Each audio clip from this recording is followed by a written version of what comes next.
One of the most powerful moments in the book of Esther involves her uncle Mordecai. Before there was a crisis or a decree, Mordecai was just sitting at a gate. And to understand why it's important, we need to talk about that gate. It was the king's gate, and it was not just simply the entrance to the palace, it was where all the big business happened. Mordecai was where he needed to be before he was ever recognized. In Esther 2, he overheard something two officers plotting to assassinate the king. He reported it and was able to be stopped. But then nothing. There was no reward or promotion and no public thank you. The moment simply passed. But what the story teaches us is that sometimes our faithfulness in private is more important, even if no one else knows. You see, years later, the king couldn't sleep, and he asked for the royal records to be read. And suddenly, there it was, the moment that no one celebrated.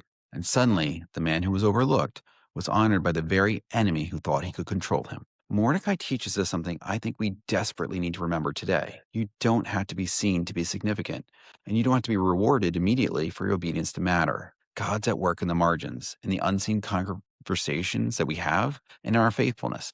Most of us aren't on stages. We're going to work, raising families, and serving quietly. But the kingdom of God often turns on those types of moments. So here's the question. What would change if you believed that your unnoticed obedience was important?